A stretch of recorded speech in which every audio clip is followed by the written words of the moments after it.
If this is your first time in the channel, hit the subscribe button and the notification bell, that way you won't miss any of the research health investigation topics articles. 10 practical steps to manage stress. The World Health Organization calls stress the health epidemic of the 21st century. In these days when in different countries they are having confinement and lockdown situations due to the COVID-19 pandemic, it is important to manage stress in our homes. Stress resulting in illness is the causative factor underlying more than 70% of all visits to the family doctor, medical doctors suggest. What is stress? We all talk about it, but what does stress mean and how does it affect our bodies?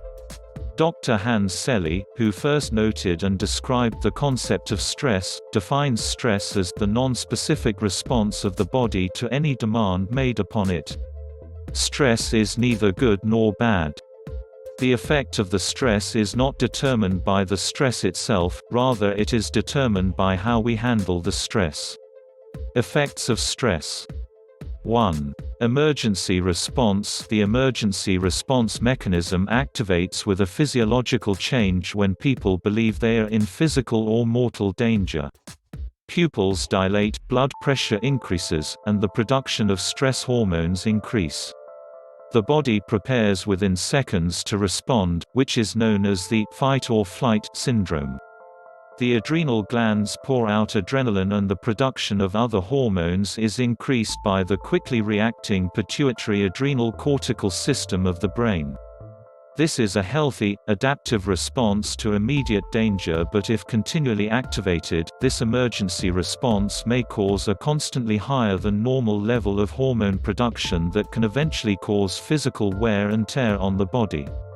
Health problems related to this constant high level of response include hypertension, headaches, ulcers, heart disease, and increased vulnerability to diabetes and colitis. 2. General adaptation syndrome. In studies, Selye came to believe that diseases of adaptation such as hypertension could be produced by abnormal or excessive reaction to stress. The body would increase its supply of hormones in order to be ready for action to stress. Over a prolonged period of time, excessive stress leads to distress and the accompanying physical, emotional, mental, and spiritual health problems. Contributing factors to distress include a. Your attitude to life and b. Your mood, optimistic or pessimistic. Both help to create the atmosphere that assists your defense system in repairing small wounds, bruises, and infections. This is also the system that tries to destroy strange cells such as those of cancer, including leukemia. In mastering stress, you have to figure out what you are doing that contributes to your problem, challenge and change it. The 4 categories of change include, change your behavior, change your thinking, change your lifestyle choices, and/or change the situations you are in. Symptoms of overstress include fatigue, aches and pains, anxiety, problems sleeping, depression, and lack of joy in your life. Practical steps to stress management and creating balance. 1. Make your life regular like clockwork. Go to bed and get up at the same time each day. 2. Give yourself a break today. 3. Say no more often when other people want your time. This includes social engagements, the family dinner on Christmas, Thanksgiving, etc. 4. Postpone making any changes in your living environment if you have been coping with undue stress. Change of any kind is stressful and limiting it until later is a good strategy if you are under a lot of pressure. 5. Reduce the number of hours you spend at work or school. If you are a workaholic or school-aholic, you need to reduce the energy drain on your body. Take some time off. 6. Nutritional eating habits and eating small meals helps to keep your blood sugar stabilized. Many people reach for something high in sugar content when feeling stressed, which compounds the problem. Eat more vegetables. 7. Rest your mind, as mind activities alleviate stress. These mind activities include reading, working on a craft, listening to music, playing a musical instrument, meditation, self-relaxation, dancing, and biofeedback. 8. Have a worry time if you must worry. When you find yourself worrying over a problem, set aside a time. I suggest to my students 7:30 p.m. on Tuesday night, and then put off worrying until that time.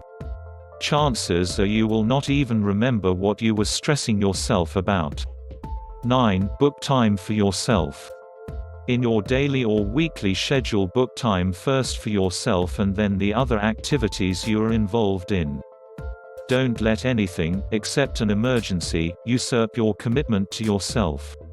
10. Have a massage or another form of self-care activity. Actions on stress. Stress is such a commonly used word, but what does it really mean? How does stress affect us and what can we do about it? Stress can be the cause of so many health conditions: lost days of work, irritability with those we love, and general unhappiness. Certain herbs, vitamins, minerals and techniques can help calm your body so you are better able to deal with the stresses that come your way. Some of the more common symptoms of stress are fatigue, headaches, irritability, stomach aches, heartburn, rapid heart rate, high blood pressure, cramping, indigestion, insomnia, food reactions, hives, weight gain, weight loss, and lowered immune function. Stress can affect anyone in any part of the body as we all deal with life differently. We all hold our stress in different parts of our body. Some supplements that can be useful for stress are the B vitamins, B complex, vitamin C, calcium, magnesium, and EFAs, essential fatty acids. EFAs are oils like flax, fish and 3,6,9 oil. They are the good fats. Many essential nutrients are depleted when we are stressed, especially magnesium. This mineral helps to calm the muscles and nerves, making you less jumpy, less quick to anger, while reducing cramping and chocolate cravings. There are many great herbs you can take for stress: St. John's wort, kava, 5-HTP and more. Do not take any of these three if on an antidepressant or anti-anxiety medication. Homeopathic remedies can also work well. Remedies such as Calms Forte, Rescue Remedy by Bach Flower are good for calming during a crisis. Coffea cruda works to help shut off your mind so you can sleep. There are many techniques we can use for stress: deep breathing, time out, counting, walking, a hobby, talking to a friend, exercise, watching a funny movie, dancing, singing and meditation. Deep breathing is practiced by expanding the whole torso while breathing in, filling the lungs with air, and then releasing it slowly. Take a class or read a book to help learn a hobby, meditation or an attitude change. Learn to release anger in a healthy, productive way. Get a pet. Spending time with a pet has been shown to lower blood pressure, increase immune and a sense of well-being. A cat's purring is on the right decibel for healing, yet we still don't understand how they purr. Watch your diet. Too much caffeine, sugar and white flour products, which immediately turn to sugar in the body, can make you tense and irritable. Going without food for hours causes your blood sugar to drop, making you lightheaded, nauseous and irritable. Eat more fruits, veggies, whole grains, efas and good quality proteins. Drink more pure water. Our genetics determine the form of disease and what part of the body is affected. Diet, and the amount of stress and how we let that stress affect us, determines whether we develop that disease. If we cannot change the stress, we have to learn how to live with it. You can learn to be happy while dealing with the everyday stress of life. For more stress management resources, click on the link in the description. If you liked this video, share the love and give it a thumbs up. See you next time.